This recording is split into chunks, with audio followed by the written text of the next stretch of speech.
Ik ga die robot ook zeggen dat ze hem zwijgt. Bonjour tout le monde, j'espère que vous allez tous super bien.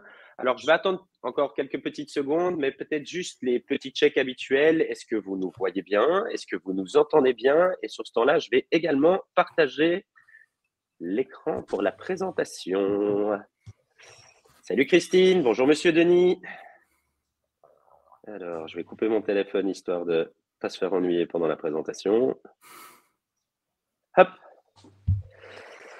Monsieur Bernard, Monsieur Benjamin, mais que de monde, que de monde, que de monde. On adore quand il y a du monde. Donc, vous voyez, je vous amenais Brian de plus en plus souvent. Maintenant, en plus de Brian, je vous amène Benoît et je vais évidemment les introduire. Je propose juste qu'on attend encore quelques petites secondes. Vu qu'on est beaucoup aujourd'hui, on l'a fait sur les sessions là tout de suite aussi. Peut-être juste nous dire d'où vous êtes, dans quel pays, parce qu'on a eu ce matin, on avait de l'Angleterre, de la Belgique, du Pays-Bas. Alors, je voudrais bien voir sur la session francophone où est-ce qu'on retrouve la Suisse. Ça, Benoît, il va adorer, je vous le dis déjà. Ouh là là, mais c'est Suisse represent en plus. J'adore ça, génial. Johnny va être tout content aussi. Nos accords aussi. Ah, quand même de la Belgique, merci les gars. Paris, bah oui, Paris. En parlant de Paris, on aurait un petit quelque chose pour toute la communauté francophone. Parce que moi, j'aime bien parler de communauté plutôt que de pays, mais je trouvais ça sympa d'avoir ça. Je vais dire Québec represent. C'est-il pas beau ça? Ah, c'est super cool. Ah, et c'est chouette ça. Moi, j'aime bien quand il y a du monde comme ça qui nous dit un peu. Ça met un peu d'animation. Alors, je vais juste faire un petit hide sur ça. Alors, je vous rappelle, vous avez, vu qu'on est sur Livestorm, et c'est sympa pour les gens qui présentent, qui sont un peu stressés, ou comme moi, qui ont failli mourir là tout de suite parce que je m'étouffais. Vous pourrez mettre des petits bonhommes comme ça anime un petit peu la conversation aujourd'hui. Pas que le sujet est pas sexy, mais bon, voilà, le sujet, il est dur. Donc voilà. On va se lancer. Hein. Un grand merci en tout cas à tous maîtres. Et en plus, ça se mentionne carrément dans le chat maintenant. Mais c'est une véritable communauté que nous avons là. C'est génial. Donc, bonjour tout le monde. Merci d'être présent à la première product release de l'année. Et oui, c'est bien la toute première cette année. Alors, un petit rappel rapide et promis, je ne vais pas être trop long. Les product release chez Actito, vous savez que c'est super, ultra important parce que c'est notre manière à nous de vous prouver à vous qu'on vous écoute, qu'on intègre vos demandes, vos feedbacks, vos super reviews sur G2. Un grand merci à tous ceux qui l'ont fait. Et Brian va vous mettre un petit lien pour ceux qui ne l'auraient pas encore fait ou sur Captera. Tout ça, ça nourrit des gens comme Denis qui sont dans le chat aujourd'hui aussi. Alors, Denis, c'est notre VP Product, donc profitez-en. Vous avez le VP Product qui est là aussi. Tout ça pour dire, alors vous ne la définissez pas, mais vous l'orientez, vous l'influencez. Et c'est clairement des choses qu'on prend en compte pour la développer. Donc, un grand merci pour ça. Et nous, notre product release, c'est la manière de vous montrer qu'on vous a écouté et qu'on les met en place. Alors, on a aussi eu une très, très chouette session fin de l'année avec Brian. Et c'était une session un peu plus originale qui était AMA, Ask Me Anything, ça veut dire. Et on a eu des très bons retours là-dessus. Du coup, pourquoi est-ce que j'en parle? C'est de nouveau, ces product release et ces webinars, ou plutôt cette conversation qu'on a avec vous, ne sont intéressantes et sympathiques et enrichissantes que si vous nous posez des questions, que si vous interagissez avec nous. Donc, n'hésitez vraiment pas. Il y a un petit onglet qui est questions, ça me permet de les afficher. Si vous n'utilisez pas l'onglet questions et que vous le mettez dans le chat, de toute façon, je la poserai aussi. Donc voilà, essayons de rendre ça le plus interactif possible. On a eu la chance dans la session néerlandophone d'avoir quelqu'un qui est carrément venu nous rejoindre sur scène. C'est des choses qu'on adore faire au quotidien de nouveau, cette transparence et cette proximité chez vous. Alors, je continue à avancer un peu plus vite. Moi, vous me connaissez, un mec du marketing et il ne faut pas en dire plus. À côté de ça, j'ai Brian que vous commencez à bien connaître aussi, qui va aujourd'hui aller vraiment vous démontrer de nouveau, mettre cette dynamique et son côté geek, comme il aime le dire, en avant. Mais aujourd'hui, en roulement de tambour, on a un super special guest avec Benoît Demeyer, qui est l'un de nos fondateurs et co-founder d'Actito aussi. Et ce qui me donne une super transition parce qu'il se présentera bien mieux lui-même que moi. Donc, Benoît, the floor is yours. Eh bien, merci beaucoup, Jonathan. Bonjour à tout le monde. Ça fait plaisir de voir autant de monde dans le chat. Comme tu l'as dit, Jonathan, moi, je suis un des fondateurs. Pour ceux qui ne me connaissent pas, je suis un des fondateurs d'Actito et je suis avec Kenya, qui n'est pas là, le co-CEO. J'ai commencé ma carrière, moi, comme avocat, juriste et comme chercheur en droit de la consommation et notamment dans le domaine de la protection des données personnelles. Donc, c'est un sujet qui me tient à cœur et c'est ce qui explique que depuis l'origine, depuis qu'on a lancé Actito, on a toujours mis en œuvre dans le développement le concept du privacy by design, C'est-à-dire qu'on n'essaye pas de réparer les choses après qu'elles se soient produites, mais plutôt on prend exactement la posture inverse, c'est que l'on intègre au moment même de concevoir notre logiciel tous les principes de la protection des données personnelles. Et ce que je vais essayer de faire rapidement, c'est juste en introduction des nouvelles features qu'on va vous présenter qui sont liées à la protection des données personnelles, de resituer ça dans le cadre, remettre en perspective les 6 grands principes du RGPD et également voir comment aujourd'hui on articule la protection des données personnelles, notamment dans un cadre international, avec toutes les questions qui sont relatives au Privacy Shield, une affaire, une saga passionnante, je ne vous en dis pas plus. D'abord, ces 6 principes. Le premier principe du RGPD, c'est un principe de loyauté et de transparence. On collecte des données en respectant les principes du consentement. On a besoin d'un consentement qui soit éclairé. Les consommateurs, les utilisateurs aussi d'Actito, s'ils nous transmettent des données, c'est pour qu'on en fasse quelque chose de particulier. Il faut évidemment qu'ils sachent ce qu'on fait avec les données. Et dès lors, on a mis en place, vous le verrez tout à l'heure, des mécanismes qui permettent de s'assurer que justement le consentement qu'on a pu collecter au travers de notre Consent Management Platform, c'est un consentement éclairé et c'est un consentement qui, à tout moment, peut également être remis à jour. Deuxième principe, le principe de limitation des finalités. Les données qui sont collectées dans Actito le sont pour des finalités déterminées et documentées. Et on verra tout à l'heure que dans Actito, on a mis en place des éléments qui vous permettent de documenter les traitements de manière notamment à simplifier les audits. Si jamais, pour une raison ou pour une autre, vous vous trouvez à être appelé par la CNIL, eh bien vous avez la possibilité de démontrer que vous faites correctement votre métier en documentant tous les traitements qui ont lieu dans Actito.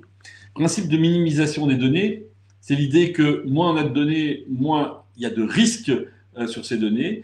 Et Actito va toujours faire en sorte de se concentrer sur les données qui sont véritablement utiles pour faire de l'activation. L'activation, c'est notre métier.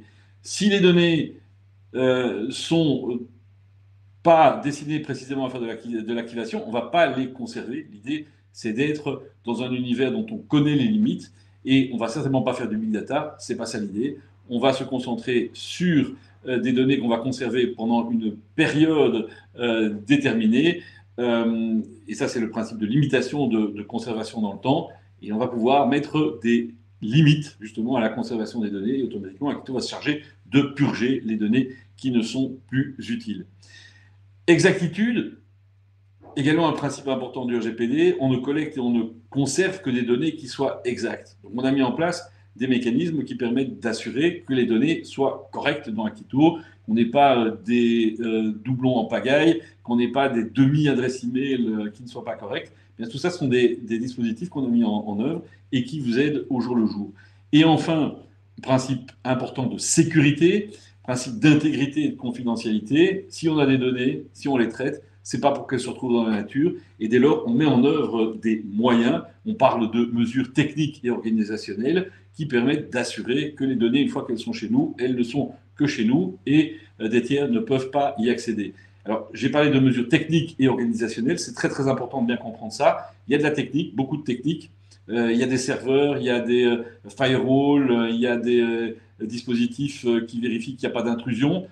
Mais l'essentiel de la sécurité, que ce soit chez vous, client ou chez nous, c'est toujours l'humain. L'humain, c'est le centre de la sécurité. C'est pour ça qu'on consacre beaucoup d'énergie chez nous à former les gens en permanence à ce qu'ils soient au fait des exigences que le RGPD a en matière de protection des données, évidemment, à comprendre au jour le jour comment appliquer cela. Alors, parmi les garanties que nous offrons, il y a, et c'est très très important à comprendre, l'idée que les données que vous nous transmettez, les données de vos clients, eh bien, elles sont collectées et traitées par Actito en Europe pour les Européens et en Amérique du Nord pour les Nord-Américains.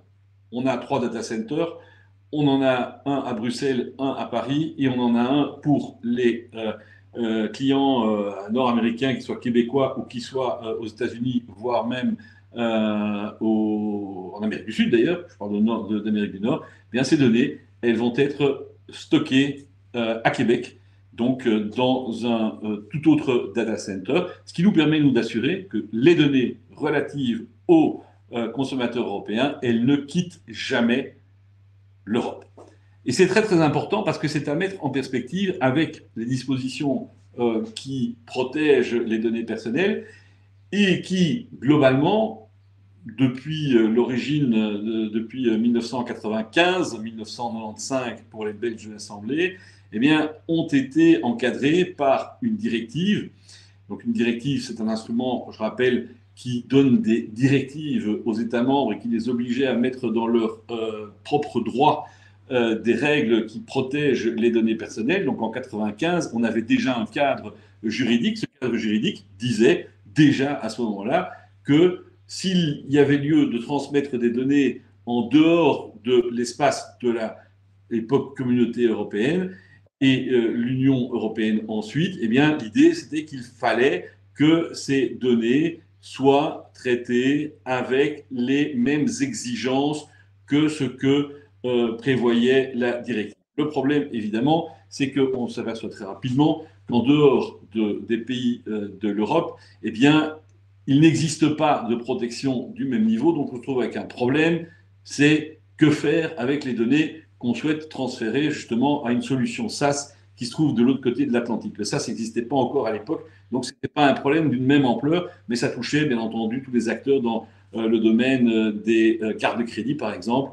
On transfère des données aux États-Unis. Est-ce qu'on peut, si on prend le texte de la directive comme tel, on ne peut pas parce qu'il n'y a pas d'équivalence, il n'y a pas de protection équivalente aux États-Unis, mais la Commission se voyait octroyer le droit de créer une espèce de mécanisme d'exception. Et ce mécanisme d'exception, c'est un traité qui a vu le jour entre les États-Unis et la Commission. Et enfin pas la Commission, parce qu'à l'époque la Commission ne peut pas faire un traité comme ça, mais les États membres. Et ce traité aboutissait à la conclusion que oui, on pouvait dans certains cas envoyer les données aux États-Unis, pour peu que les sociétés qui reçoivent les données s'auto-certifient. Donc en gros, elles se collaient une médaille en disant moi je respecte la réglementation européenne et dès lors on va considérer que je suis en état de recevoir les données. C'est évidemment une vaste blague, on l'aura tout de suite compris. Il y avait toute une série de ces sociétés qui se certifiaient mais sans avoir absolument la moindre idée, même pour certaines, des exigences du droit européen. Et donc, on arrivait à une espèce de fiction juridique. On envoyait des données en disant de l'autre côté, elles vont être protégées, et on savait très bien que de l'autre côté, elles ne l'étaient pas. Si bien que, c'est très important, cette prise de conscience en 2015, un petit peu avant 2015 d'ailleurs, il y a Max Schrems, qui est un activiste autrichien, qui se dit « ça ne va pas, moi je ne peux pas tolérer que les données, par exemple, ici de Facebook transitent vers les États-Unis, alors que je sais que dans ce pays-là, il y a des dispositions, le Patriot Act pour ne pas le nommer, qui a été pris en 2001 suite aux attentats, enfin à peu près 2001 suite aux attentats terroristes, et ces dispositions prévoient que le gouvernement américain peut accéder à toutes les données des citoyens européens, qu'elles se trouvent aux États-Unis ou d'ailleurs en Europe. Donc il suffit de les transmettre à un acteur américain. Et lui, trouvant que ça n'allait pas, ce n'était pas dans l'ordre des choses, il a été se pourvoir contre cet acte qui est le Safe Harbor, et il a obtenu de haute lutte l'annulation, l'invalidation de ce Safe Harbor. On s'est retrouvé dans cette situation un petit peu ubuesque où en fait tous les traitements de données transatlantiques en fait étaient censés s'arrêter puisqu'ils étaient dans l'illégalité. La commission, ni une ni deux, a remis l'ouvrage sur le métier et a accouché d'un deuxième traité qui s'appelle cette fois-ci le Privacy Shield en 2016. Donc ça n'a pas été très long cet interrègne.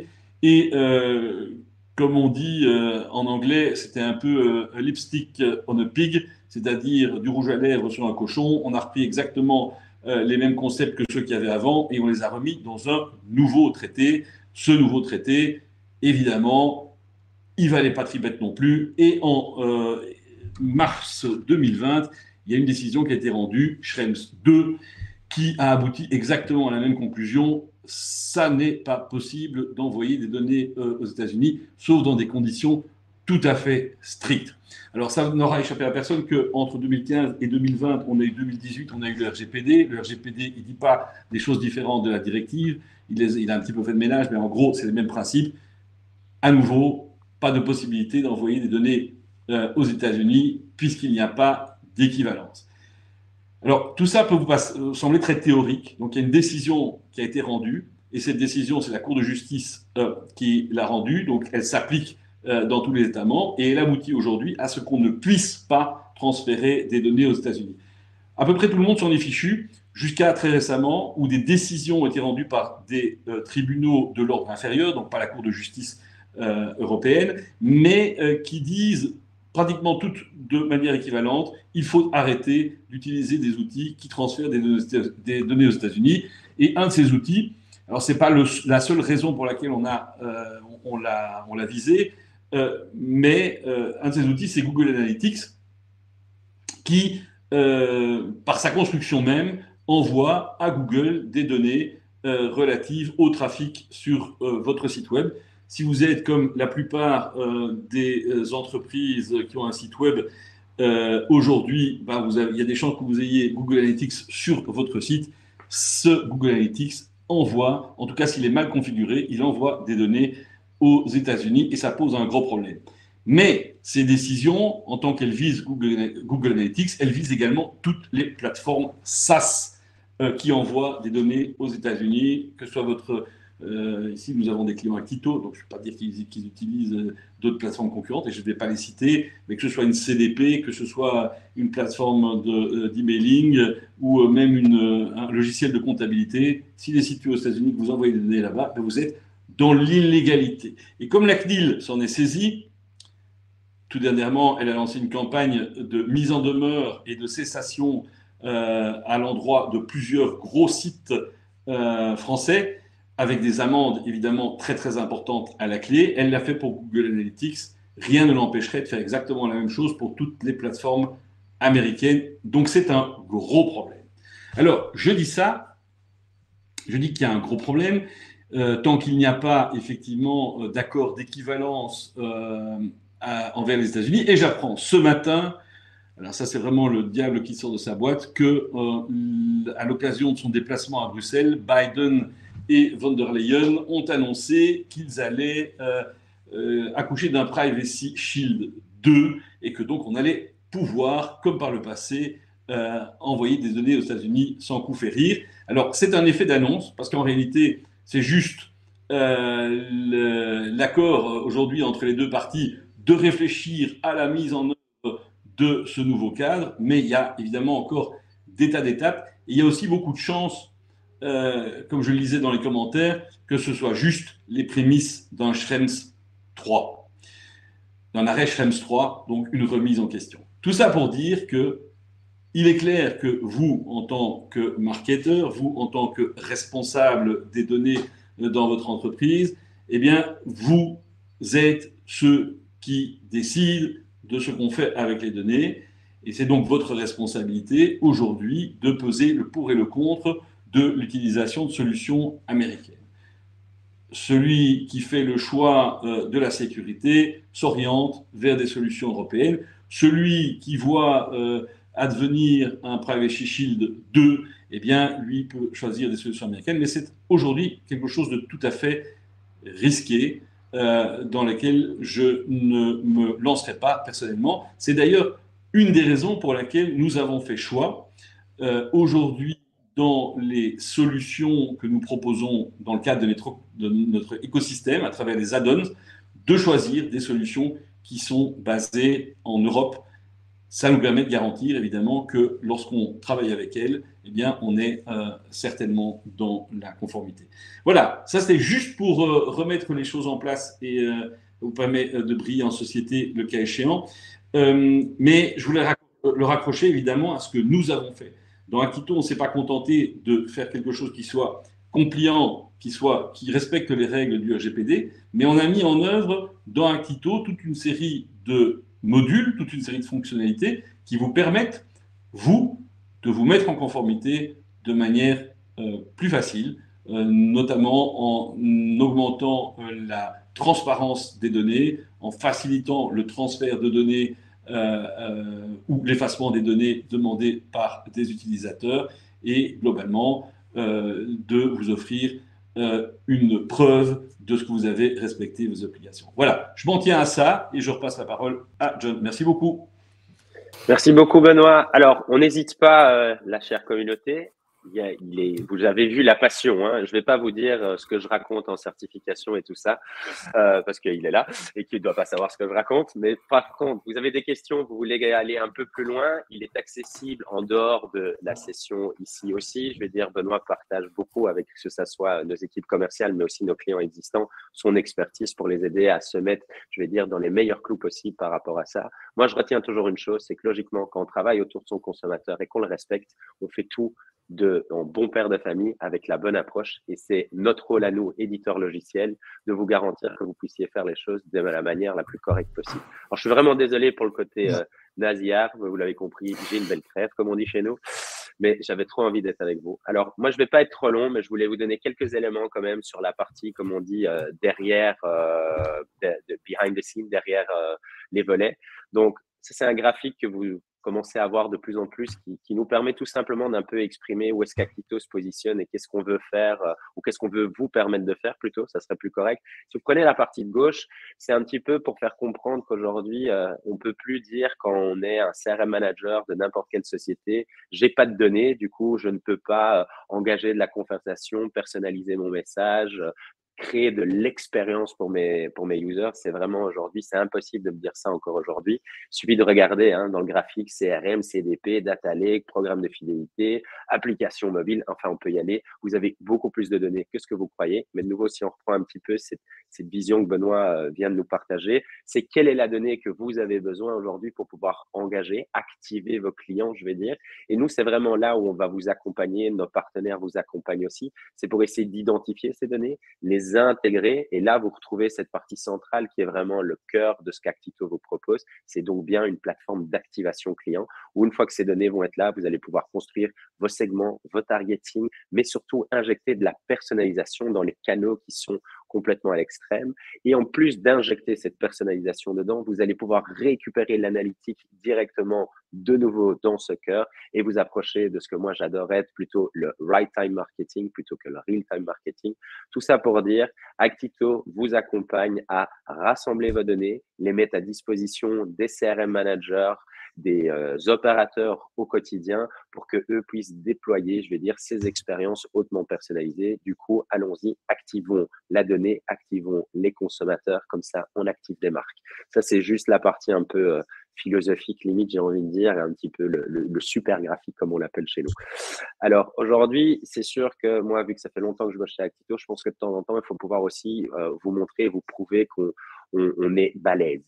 Et quand je dis balèze, c'est aujourd'hui, ça, c'est un demi-milliard de données qui sont hébergées, je vais dire, sur les serveurs d'Actito. Alors, je ne vais pas vous faire un cours de serveur, mais quand j'en parlais avec ma maman et qu'on parle du cloud, ma mère, elle a vraiment toujours l'image du nuage. Alors, je vous rassure, pour les moins technophiles d'entre nous, il n'y a pas encore de serveurs qui se trimballent dans les nuages et qui récupèrent des données et font le tour du monde. Donc, il y a toujours bien un endroit physique où cette donnée doit être stockée, je vais dire, pour pouvoir être exploitée. Et du coup, nous, aujourd'hui, juste pour vous donner un ordre d'idée, ce demi-milliard de données, il est activé aujourd'hui par plus de 800 marques aujourd'hui chez Actito quotidiennement. C'est juste pour vous montrer un peu la puissance de l'engine, de la machine Actito qui est derrière. Et évidemment, tout ça avec toujours ce spectre du privacy by design qui est derrière. Donc, tout ce qu'on développe au niveau d'Actito, et je regarde de nouveau Denis, parce que Denis, VP Product chez nous, ben, lui, pas que c'est des contraintes, mais en tout cas, ça force de réfléchir d'une autre manière. Et nous, on est quand même habitués à réfléchir de cette manière-là depuis le tout premier jour d'Actito. Donc, je pense que c'était intéressant de le mentionner. Alors, pas que j'aime pas mes amis canadiens, mais j'arrivais pas à tirer mon graphique assez grand. Donc là, je vais faire plutôt le petit focus sur l'Europe centrale ici. Mais comme Benoît le disait, donc il y a un data center qui est à Québec et ma directrice générale, Alex, est là aussi. Donc, n'hésitez pas à interagir avec elle dans le chat. Mais ce qu'on voulait ici vous montrer, c'est un petit peu comment est-ce qu'on travaille dans cette logique d'infrastructure. Alors, je vous jure, j'ai essayé d'avoir mon CTO présent aujourd'hui pour que lui vous l'explique. Il a dit non, ça m'a coûté très cher en bac parce qu'il veut des bacs spéciaux. Enfin, ça, c'est pour la petite anecdote. Mais du coup, voilà, je vais essayer au mieux de vous partager ce qu'il a voulu me partager avec moi. Et peut-être comme introduction, moi, j'aime bien toujours me dire, est-ce qu'aujourd'hui, vous avez la moindre idée d'où est stockée votre donnée? Et je vous prends un simple exemple.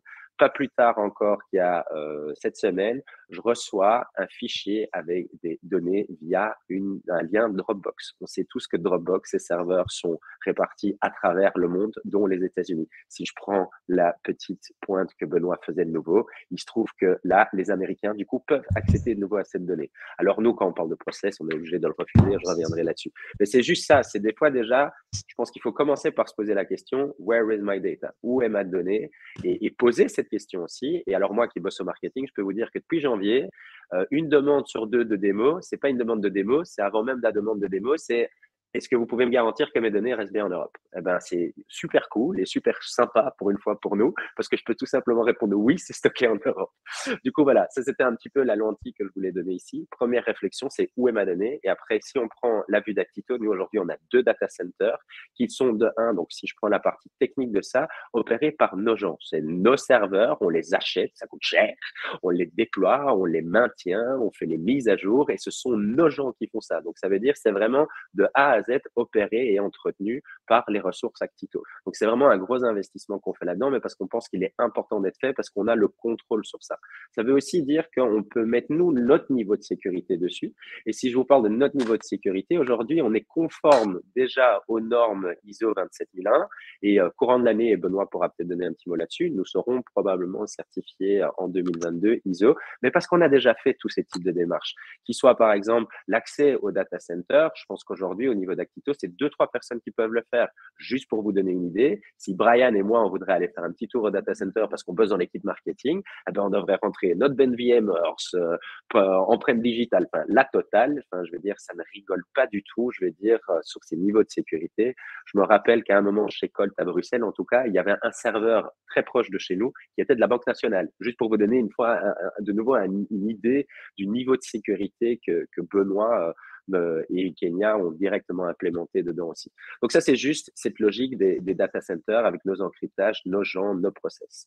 Après, vous allez me dire, ça c'est cool, mais de temps en temps, un serveur, ça se plante. C'est comme votre fameux disque dur. Et là, je regarde de nouveau Denis. Moi, j'aime bien interagir avec les gens ici. Denis m'a toujours dit, quand tu achètes des disques durs, John, pour mettre tes photos, tu en achètes 2. Parce que comme ça, tu as un backup de ton disque dur, parce que le jour où il est cramé, sinon, tu as paumé toutes tes photos. Ah ben, je peux vous jurer qu'aujourd'hui, c'est pas 2, mais 3 que j'ai, parce que j'en mets un chez moi, un chez ma maman. Et comme ça, je me dis, j'ai en plus réparti le risque. Et c'est typiquement ce qu'on a fait avec nos data centers ici. On en a un à Bruxelles, un à Paris. Alors, pour la petite mauvaise blague, même s'il y avait une bombe qui tombait sur celui-là de Bruxelles, il faudrait, comme dirait Benoît, une très, très, très, très grosse bombe pour que notre data center de Paris ne puisse pas prendre le relais dessus.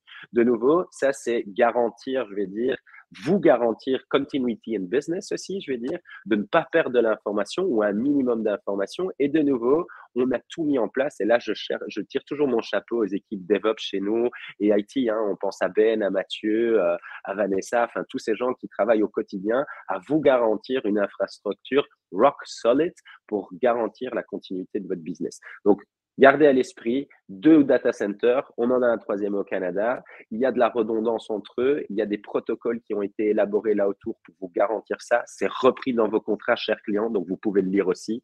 Et ben voilà, donc ça c'était petit plug un peu plus infra. Alors moi j'aime beaucoup ce concept de Benoît qui est Security by Design. De un, je pense que GDPR, on a voulu en faire un espèce de horror thing, stress et tout ça. Moi, je pense que depuis le jour 1, et je regarde beaucoup les clients que j'ai accompagnés quand je faisais du Customer Success aussi, GDPR, c'était une opportunité de faire les choses correctement. Et si vous les aviez pas fait, de reprendre une base et de recréer quelque chose de cohérent, de normal aussi. Je veux dire, quand vos clients vous donnent de la donnée, c'est normal que vous montiez patte blanche, que vous exploitiez ça normalement. Et je pense que nous, en Europe, on a toujours été fortement habitués à ça. Et c'est tout ça, le security by design, ce concept que Benoît vous partageait. Et ben, du coup, nous, ça va passer entre autres par les protocoles de sécurité propres à Actito. Alors, je vous dis pas combien de fois on se fait cuisiner par Charlotte, Benoît, Thomas. Encore sur Teams, je partageais un petit logiciel que je trouvais très sympa et j'avais pas bien fait mes devoirs, mais il se trouvait que il fallait ça passait par les États-Unis. Tac, tu te fais directement taper dessus chez Actito, gentiment, hein. Mais de nouveau, c'est pour vous dire, des fois, on pense bien faire et on crée, nous, des brèches de sécurité. Ce n'est pas le logiciel qui a créé la brèche. C'est moi, en le proposant à mes collègues, en n'ayant pas fait mes devoirs. Ben, tout ça, c'est par exemple des choses qui sont mises en place au niveau d'Actito.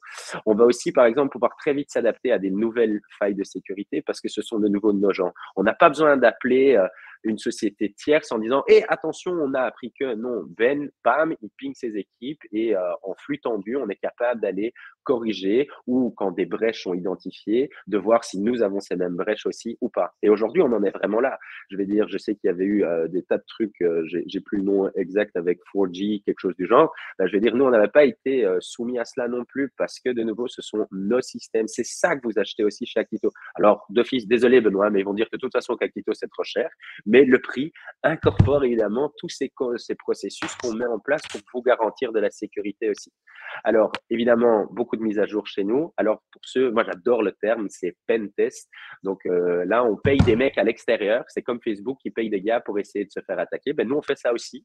Et alors, je peux vous dire, il y a la partie technique où ils codent. Là, vous voyez les anonymous façon de parler, si on peut le dire comme ça. Mais à côté de ça, il y a aussi des tests humains nouveaux. C'est de se dire, quelqu'un qui se balade dans le bâtiment chez nous, est-ce qu'on a pu l'identifier? On a une borne à l'entrée où les gens doivent se référencer. Ça fait de nouveau partie de toutes ces choses qu'on met en place pour vous garantir que vos sécurités sont safe. On ne peut pas accepter de fichiers, par exemple Excel. Et là, je regarde Charlotte, notre DPO qui est présente aussi. Elle nous racontait encore l'histoire. On a reçu, courant de l'année passée, un stick USB avec une base de données par poste.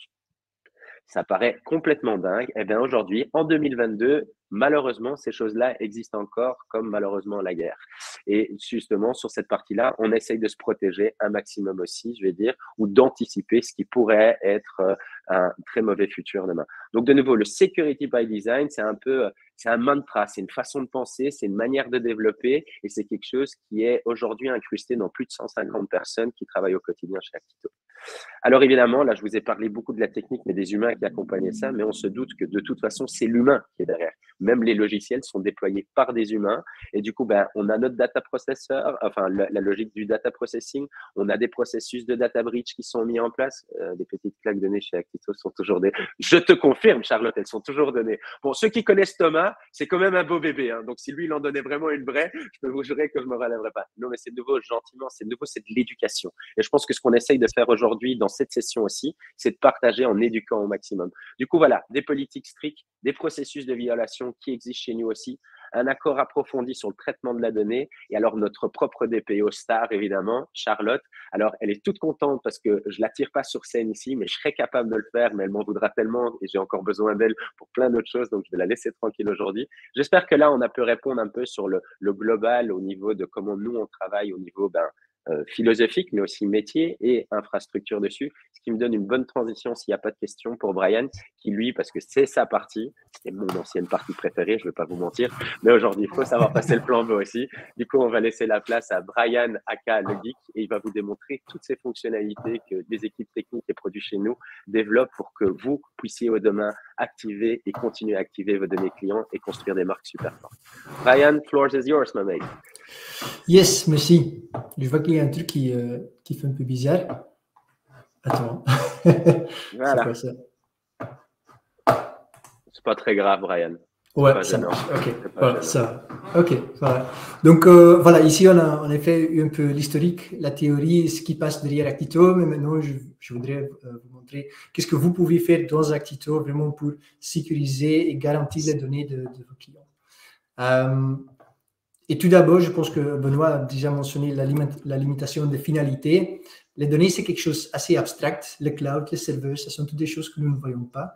Et ça, c'était un des buts du Data Mart Studio, en effet. C'est vraiment de pouvoir vous montrer qu'est-ce que vous avez sous la main pour utiliser avec vos clients et aussi de faire la réflexion, est-ce que j'ai besoin de telles données, oui ou non. Donc, ici, vous voyez déjà une bonne vue de tout ce que vous avez disponible dans votre licence et donc les données que vous avez sur des clients. Et je parle ici, donc ici c'est une licence démo, mais vous voyez bien le prénom, le sexe, ce genre de choses. Et si je vais un peu plus en bas, je vois les abonnements qu'on gère pour les clients, les segmentations et donc des attributs techniques aussi. Là, vous voyez aussi les choses que nous captons en arrière, je dirais. Là, vous le voyez tout aussi. Donc, ça, c'est déjà un début. Vous avez peut-être aussi vu que chez chaque attribut que vous créez, chaque opt-in que vous créez, là, vous avez toujours la possibilité d'ajouter une petite description aussi. De nouveau, pour éclaircir pourquoi est-ce que vous utilisez exactement ces données. Et donc, je le montre ici pour la table profil, mais c'est également possible pour les tables MOF, les fameux tables MOF. Là, vous voyez aussi de nouveau qu'est-ce que j'ai comme données de mes clients. Et pour aller encore un peu plus loin, nous avons aussi lancé le GDPR Registry. Je ne sais pas comment on l'appelle en français, donc si tu sais, John, n'hésite pas. Mais donc ici, on a donc un bon environnement. C'est juste le registre. C'est juste le mot registre. Voilà, voilà, parfait. Donc le registre. Et donc ici, on a un registre pour capter toutes les autres données un peu plus légaux, disons, dans le cas où vous avez un audit, par exemple. Ici, je peux capter des infos comme qui traite exactement les données, ça appartient à quel département, qui est le DPO et quels sont les buts pour lesquels on utilise ces données. Donc, c'est un bon exercice à faire. De nouveau aussi, ça peut vous aider un peu comme marketeur, ça peut vous alléger un peu du aspect légal aussi. Si c'est tout rempli et vous avez un audit, vous pouvez bien vous débrouiller. Je vais faire un petit teasing là-dessus parce que, en plus, on a Charlotte qui est avec nous, donc c'est super cool. Alors, c'est pas encore 100% prêt, mais elle l'a fait déjà pour nous, hein, Brian. Nous, tout ça est complété dans notre licence du marketing. Et aujourd'hui, on va vous proposer incessamment sous peu, avec l'aide de Charlotte et parlez-en à vos ASM déjà respectifs, de vous accompagner pour mettre ceci également en place. Je vais dire, et garantir que vous puissiez facilement comprendre tout ça. Alors, je vous avoue, pour l'avoir fait, au début, ça paraît un petit peu barbare, mais dès qu'on commence à s'y mettre et qu'on a l'explication des équipes du pourquoi et à quoi ça sert, c'est la plupart du temps assez, je vais dire, obvious, logique de le faire comme ça et vous comprendrez tout ça. Voilà, parfait. Merci. Je ne sais pas s'il y a des questions. Entre-temps, j'ai entendu le chat un peu dans le fond, mais s'il y a des questions entre-temps des gens, on peut y en répondre peut-être. Non, je vois que tout se passe bien. OK. Don't worry, Brian, je prendrai les questions. Voilà. S'il y en a, je te coupe. J'adore ça, de toute façon, tu le sais. Ouais, c'est ça. Donc, ici, on a donc une bonne vue sur les données qu'on a. Mais donc, imaginons qu'on a des clients. Donc, nos clients, ils ont leurs droits niveau RGPD. Donc, s'ils veulent exercer ces droits, là, voilà ce qui peut se passer. Donc, ici, j'ai donc des profils, de nouveau, des profils faux. Vous voyez personne qui existe en vrai ou pas que je sais. Mais donc ici, on a donc un client qui s'appelle Franklin Benson, par exemple, et il nous appelle et il nous demande quelles données est-ce qu'on a sur lui. Et donc, facilement, je peux le rechercher dans ma base de données. Comme vous le savez, je peux cliquer sur son profil. Et là, c'est le but d'Actito, d'une part, c'est de créer cette vision 360 degrés. Donc, ici, en effet, j'ai toutes les données qu'on a sur Franklin. Donc, qu'il est un homme, qu'il est anglais, son adresse. Donc, vous voyez pas mal de données privées. Et donc, les autres choses qu'on capte chez Actito, comme vous le savez, on a les abonnements aussi. C'est du opt-in management que vous pouvez faire ici. Et un des grands avantages de ça, c'est que vous ne devez plus jongler avec des listes Excel, avec des duplications de données ou avec des données où vous ne saviez plus que vous l'avez. Donc, c'est plus facile de gérer ça dans un niveau centralisé avec les opt-in comme un niveau au-dessus. Et j'ai donc un peu de détails sur les abonnements, les moments d'inscription, tout ça. Et si je veux aller encore un peu plus loin, vous savez qu'on peut toujours aller un peu plus loin avec Actito. Voilà donc les interactions. Et là, j'ai toute l'historique de ce qu'on avait fait avec M. Benson. Donc, jusqu'à il y a 3 années, bien sûr, parce qu'après ça, coupe, on push, comme Benoît a dit. Et donc ici, je peux aller un peu plus dans les détails de nouveau. Hein. Donc, j'ai mes abonnements. Franklin, il s'est abonné au newsletter, par exemple. Je peux ici aller dans les détails. Et dans le cas où il m'appelle, il dit, écoute, je ne m'ai jamais inscrit à cette newsletter. Là, j'ai tous les détails pour lui dire, ah bon, ici, on voit que vous l'avez fait à ce moment en utilisant ce type de device. Vous avez utilisé même cette browser. Donc, on a des données vraiment pour appuyer ce qu'on a découvert du client. Et comme ça, peut-être, on peut éclaircir beaucoup de choses ou des discussions. Juste pour rassurer tout le monde et avant qu'on se fasse gentiment taper dessus par Charlotte, toutes les données qu'on est occupé de vous exposer sont des données fausses. Hein. C'est pour vous démontrer à quoi ressemble ça dans votre environnement. Donc, pas de stress Charlotte, pas de stress Thomas, pas de stress Benoît. C'est 100% bulletproof garanti. Je vais dire, peut-être une petite chose, Brian, que moi je trouve aussi intéressante, c'est dans les abonnements, c'est l'historisation. Parce qu'aussi, c'est ça. Hein, donc, il va y avoir cette notion de consentement, cette notion d'opt-in. Dans Actito, il y a quelque chose qui est assez unique, c'est qu'on va garder cet historique du device, comme Brian venait de vous le montrer, mais aussi de quand Brian s'est inscrit, désinscrit. Et là, j'ai envie de nourrir tous les CRM people ici. Hein. On peut s'inscrire, se désinscrire et se réinscrire à quelque chose dans la vie. Parce qu'aujourd'hui, on peut être intéressé, peut-être plus à un moment, mais peut-être dans 3 mois de nouveau. Eh bien, dans Actito, vu que vous avez cet historique de données, vous pouvez commencer à faire des choses très, très smart, comme on dit, en utilisant, par exemple, un bloc conditionné dans une newsletter pour inviter les gens à se réinscrire à une newsletter sur quoi ils se seraient désinscrits depuis un certain temps. Ça sont des choses que vous allez pouvoir exploiter de nouveau. C'est ça l'activation de la donnée au cœur même d'Actito. Absolument, oui, c'est ça. On ne va pas couvrir la module de ciblage, mais en effet, ce sont des choses qu'on peut exploiter quand même, oui, pour l'activation client. Cool.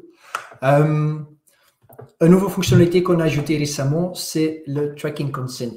Et donc, le consentement tracking, qu'est-ce que c'est exactement? C'est donner la liberté à vos clients de dire « je ne veux pas être traqué sur tout ce qui concerne l'email. Je ne veux pas que vous savez que j'ouvre mon email, que je clique sur mes emails, même pour un clic dans un SMS, par exemple, ou le tracking d'une visite web. » Donc, et ça vous donne un peu l'opportunité de faire le contraste avec le marketing consent où le client dit « je ne veux recevoir rien de vous du tout ».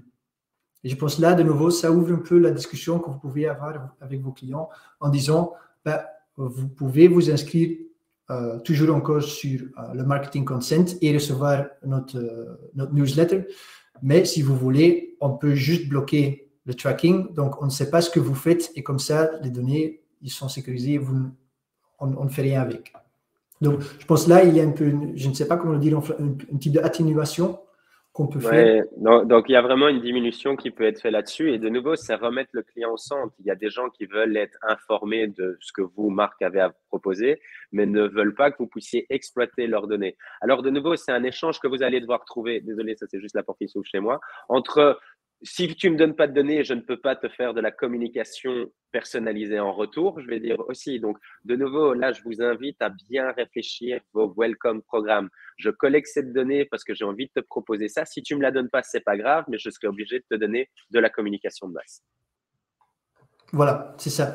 Et n'oubliez pas, dans la section formulaire, il y a des possibilités d'afficher du texte conditionnel si les gens ont, par exemple, marqué qu'ils ne veulent pas donner leur consentement marketing. Là, vous avez toujours encore la possibilité de faire apparaître quelque chose qui dit aux gens, vous pouvez toujours vous inscrire et on ne vous traque pas. Donc là, il y a des choses à découvrir, je pense. Mais comme vous voyez, on ouvre la possibilité. C'est quelque chose assez unique dans le marché aussi, le fait qu'on peut bloquer ça. Donc, je dirais, vous pouvez bien en profiter. Granularité du consentement, parce qu'en plus d'avoir une juriste, on a quelqu'un qui cartonne sur le français. Voilà. Donc, voilà. Et donc, dans le cas où M. Benson nous dit « je veux savoir tout ce que vous avez sur moi », là, on a donc le GDPR Audit Trail qui nous permet en effet d'exploiter toutes ces données qu'on a sur une personne. Donc, dès que j'ai mes profils ici, je peux vous montrer. Donc, c'est assez facile. Si vous avez cette personne à la téléphone, vous pouvez le faire directement. Je clique juste sur le profil. Je clique ici, voilà, Export RGPD.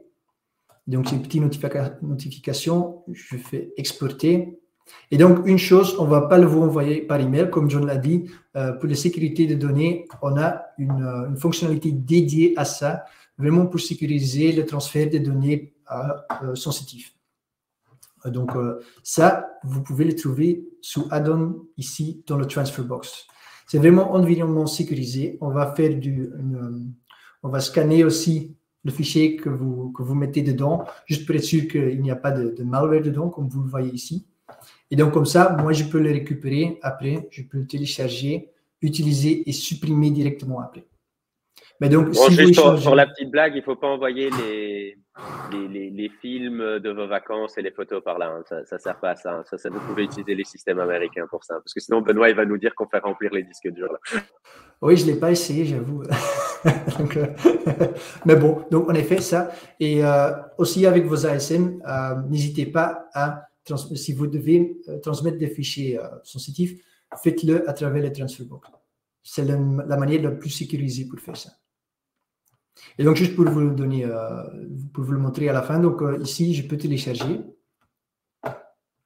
Voilà, et comme vous le voyez, j'ai ici toutes les données que j'ai sur Franklin. Donc, tout ce qui concerne la table de profil, il avait quelques achats chez nous et il avait une carte de fidélité. Donc, tout ça, je l'ai tout bien séparé aussi. Si on le transmet vers la personne, ce n'est pas trop perturbant non plus. Il a bien une distinction entre les différents types de données. Voilà. Il y a même une granularité de l'information. Comme ça, j'aurais utilisé un beau terme français aussi. Tu aimes bien la granularité. J'aime bien la granularité. C'est ça. Et donc, autre chose, si M. Benson nous dit, bah bon, écoute, je ne veux rien voir avec vous, donc vous pouvez supprimer mes données, il a le droit d'être oublié. Là, de nouveau, c'est très facile de gérer dans Actito. Vous cherchez le profil, on clique juste ici de nouveau. Je fais supprimer et toujours on va vous donner vous pouvez fournir une raison pour laquelle vous voulez supprimer la profil. Et donc ici, je peux dire, il nous a appelé sur cette date, il a demandé pour telle raison, voilà. Et on fait la suppression. Une chose qu'on a fait, parce que si on fait la suppression et on doit après prouver qu'on a fait cette suppression, si on a supprimé tout, ce n'est pas évident. Donc, on garde toujours encore une petite trace de cette suppression. Si vous en avez besoin, vous pouvez contacter l'équipe support et lui, ils peuvent vous fournir ça. Donc, il y a toujours encore une trace. S'il y a de nouveau des discussions au niveau RGPD, vous savez bien vous défendre avec ce genre de choses. Donc, sur ça, moi, je peux ici aller et supprimer, copier, exporter. Normalement, ce n'est pas le but. On a donc une autre nouvelle fonctionnalité que vous pouvez utiliser pour vraiment sécuriser votre environnement. Donc ici, si je clique mon petit nom, ici j'ai configuration de la licence.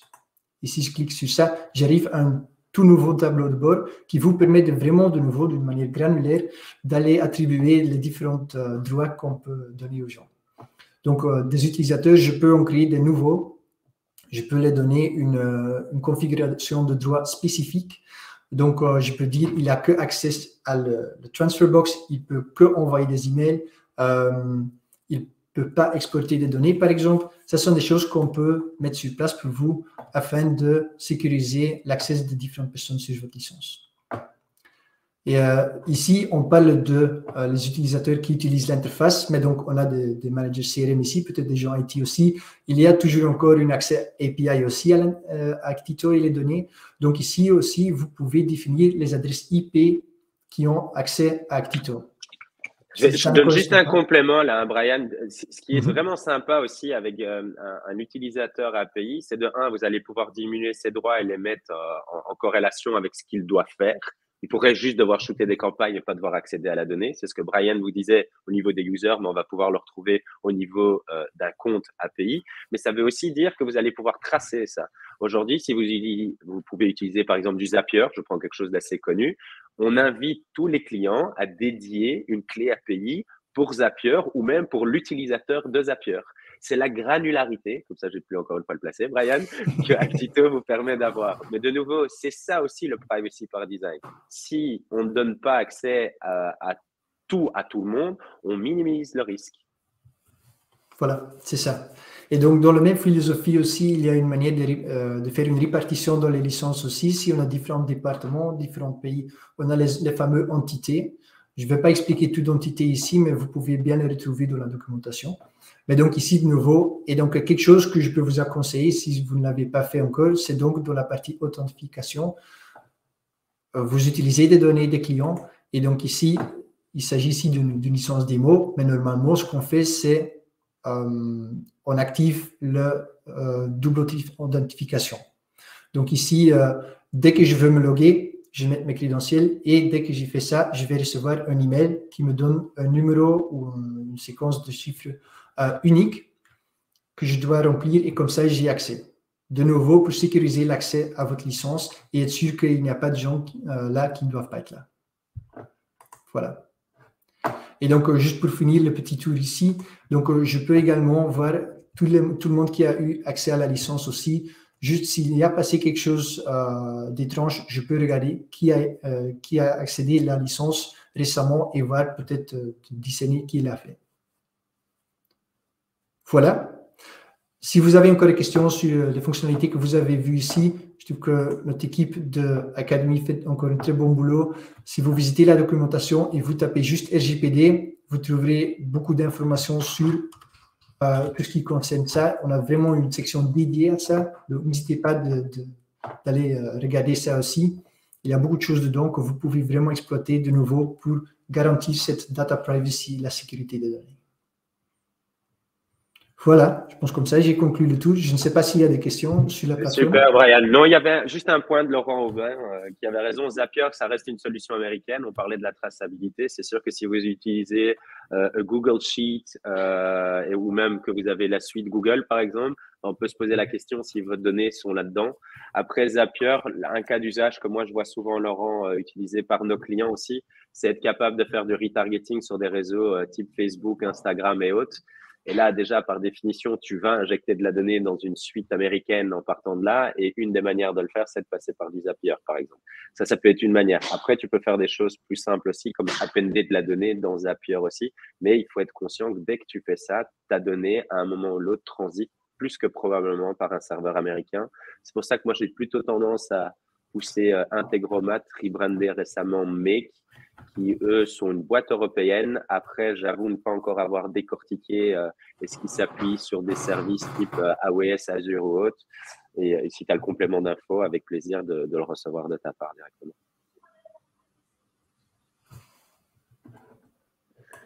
Sinon, je pense qu'on a été super limpide. Ou c'est parce que moi, je parle du nez que Benoît est en mute, Brian, que les gens, ou c'est parce qu'ils ont tous la trouille parce qu'il y a Charlotte qui est dans le coin et que j'ai dit qu'on se faisait taper dessus par notre département légal et ils savent que gentiment, mais gentiment, mais ça c'est elle qui l'a dit, c'est pas moi, c'est moi qui l'ai dit après, donc je suis pas sûr qu'il la croit. Donc je vous confirme, on se fait jamais taper méchamment dessus, c'est de l'éducation, c'est ce que nous on voudrait vraiment que vous reteniez ici, c'est que chez Actito, c'est pas une feature, la privacy, c'est vraiment quelque chose qui est fortement insufflé par Benoît, mais aussi repris par nos équipes techniques. Donc, c'est vraiment quelque chose qui fait partie de ce qu'on veut vous permettre de vous offrir, de vous garantir qu'on est là pour vous accompagner.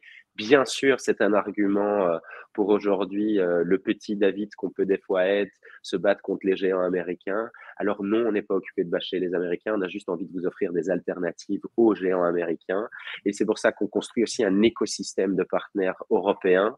Je vais dire, et quand je parle d'écosystème, je vous ai partagé Didoni, je peux vous partager Qualifio, juste pour en prendre deux, parce que je sais que ces gens sont présents là. Mais j'ai surtout envie, et je ne sais pas si tu as un petit slide encore pour ça, Brian, que tu peux peut-être partager, sur un drum stuff qu'on a le 12 mai prochain.